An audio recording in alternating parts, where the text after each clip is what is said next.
The sat phone rang at 2:17 a.m. We were 100 miles offshore. The water was black glass, the rig humming like a metal heart. I wiped the grease off my hands before answering. I wish I hadn't. "Mr. Maddox?" a woman asked. Her voice was flat, bureaucratic. "This is Child Protective Services. Your son was found alone, wandering by Route 67. I didn't say anything. In the background," she hesitated, "we heard him crying. He said, 'Mom's friend told me to get out.'" There was a silence that followed, the kind that sets your bones to shiver, even in the heat. The foreman saw my face and didn't ask a thing. He just called for the emergency bird. I left without packing, without looking back. And as the chopper lifted, the ocean watched. Eli didn't recognize me at first. He was wrapped in a state-issued blanket. Dirt under his nails, shoes mismatched, eyes red and swollen like he'd forgotten how to stop crying. The social worker offered weak coffee and forms I didn't read. I signed everything. She asked if I had any idea who Derek was. I told her no, but the name tasted familiar, like something I'd tried not to swallow. Back home, the lights were on. The house was clean. Music played in the background, something cheap and romantic. She greeted me in a robe. "Oh my God, you're back early." Not shocked, not guilty, just off script. Eli ran to his room, slammed the door. She tried to kiss me. I stepped aside. My voice was ice. "He said your friend told him to get out." She blinked. A pause, a hitch. Then, "He misunderstood." I nodded. I didn't believe her, but I nodded. I didn't yell, didn't argue. Instead, I bought silence.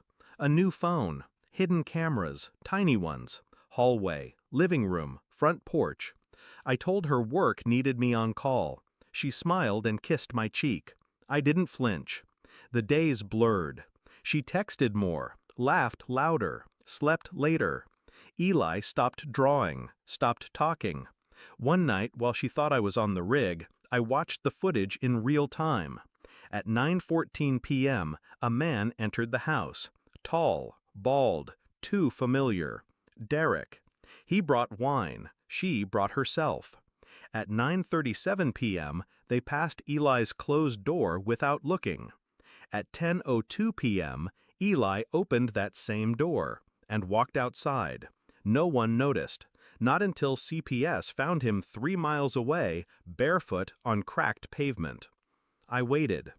2 days later, while she was at yoga, or pretending to be, I printed everything. Still frames, receipts, call logs. One photo showed Derek shirtless in our kitchen, Eli's cereal bowl behind him. She came home humming, dropped her keys, took off her heels. "Hey babe, wanna order in tonight?" I handed her the folder. She opened it like it was a bill, and froze. Where did you—" "Doesn't matter." She flipped faster. The panic bloomed. "You don't understand. You locked him out," I said, "so you could let someone else in." She shook her head, eyes glassy. "No, it wasn't like that. I didn't know." I walked past her. "No," I said, "you didn't care." The lawyer's office was quiet. The emergency hearing faster than expected.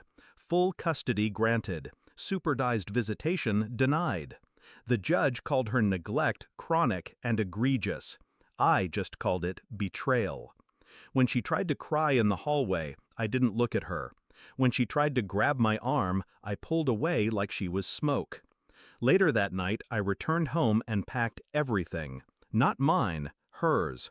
Every piece of jewelry I'd ever bought. Every gift. Every staged photograph. Every wedding dress fitting she made a drama out of. All boxed, all labeled, deceit. I left it on her new boyfriend's doorstep. Taped the still image of Derek with Eli's cereal behind him to the top. No note. Some truths speak louder in silence. Eli laughs again. It's small, unsure, but real. He holds my hand when we cross streets now. Double checks the lock before bed. I never taught him that. She did. Some nights I watch him sleep, and I wonder how long he'll carry her shadow before the sun burns it off. She texts sometimes. I never reply. Not out of hate, out of understanding. She was a storm pretending to be a home, and I believed her until she left my son out in the rain. I don't miss her. I don't forgive her. But I thank her for showing me who she was before she had the chance to destroy him too. The oil rig taught me how to contain pressure, but she taught me how to bury it so deep it never boils again.